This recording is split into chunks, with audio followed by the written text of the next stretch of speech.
Hello everyone, you're now with me, Ruben Gomez, for TVS News at 5. Strong women are able to face every challenge that comes their way with strength given by the Almighty, and that is what makes them special.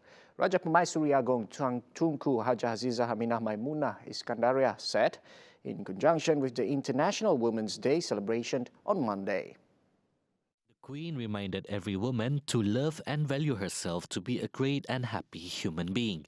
In addition, women need to look after their physical and mental health as well as their families.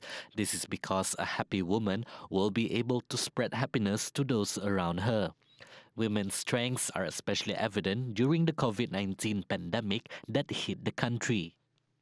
Dan di sinilah kita melihat kekuatan seorang insan yang bergelar wanita.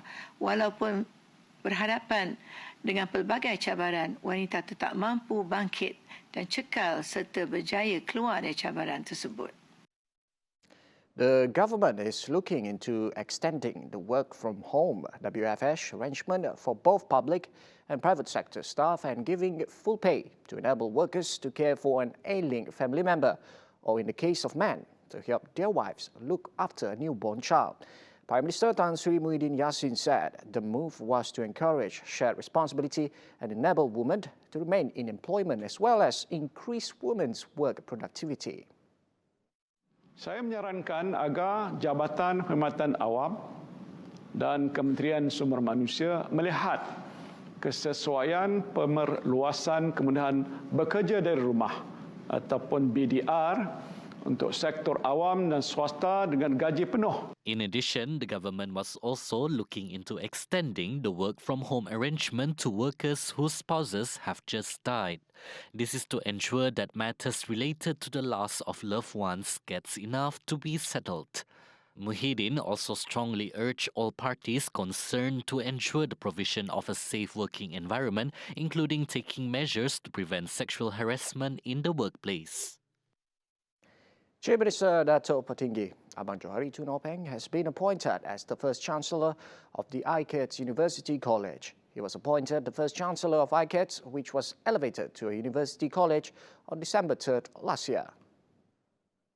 Johari believes that institutions such as ICATS University College and Sarawak Skills Development Centre can produce specialists for clean energy. Kita perlu mempunyai tenaga mahir sendiri daripada golongan juru teknik dan komputer supaya ada kelangsungan dalam pada negeri ini mengejar pembangunan berasas teknologi dan sumber tenaga baru, khususnya hidrogen. Therefore, Abang Johari urged educators to further enhance home-based learning. He added that the youth should equally play a role to embrace the new norm.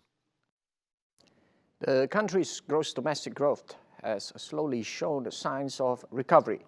The systematic rollout of the national COVID-19 immunization program and the economic plan will be the key to drive Malaysia back on its track.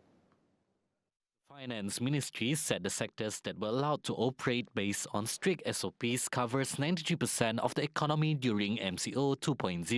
Its Minister Tengku Datuk Sri Zafrul Abdul Aziz said this has resulted in an output loss of 300 million ringgit per day compared to 2.4 billion ringgit per day during MCO 1.0. Budget 2021 tabled last year and PERMAI assistance package would further complement Malaysia's economic recovery. Tengku Zafrul said the ministry is targeting the country's deficit to be less than 6.2% of GDP for 2021. He added this depends on how fast the economy recovers and the government focus on supporting certain sector grow local economy. Hello. A landslide occurred at Jalan Bukit Goram, Kapit on Monday morning, which has caused a car fell into a ravine. Based on information by Rescue and Fire Department Chief Erwandi Tugor, the two victims, aged 46 and 32, narrowly escaped with only minor injuries before the arrival of Bomba. The distress call was received at 6:23 a.m. today. He pointed out that the affected portion has been sealed off to warn road users. Other agencies present at the site were police and public works department. Malaysia will buy additional Pfizer-BioNTech COVID-19 doses. This brings the total vaccine procured to 32 million.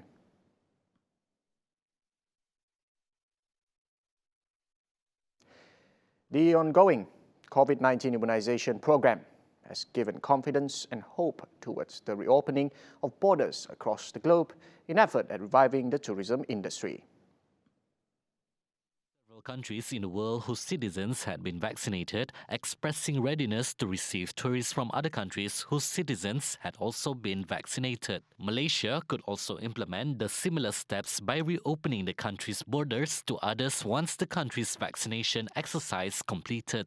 Kita baru bermula dengan vaksin itu, jadi dengan harapan insya-Allah dengan adanya dengan adanya vaksinasi ini dimulakan di negara kita, ianya juga menjadi satu ruang untuk kita membuka semula ekonomi kita kepada negara luar, sebab pelancongan ini bergantung kepada pergerakan orang. Minister of Tourism, Arts and Culture Datuk Sri Nancy Shukri said at the ministry's technical working stage, discussions have been carried out with other ministries on the matter. This includes creating a reciprocal green lane travel bubble initiative with nearby countries, including Singapore and Brunei, to encourage tourist movements.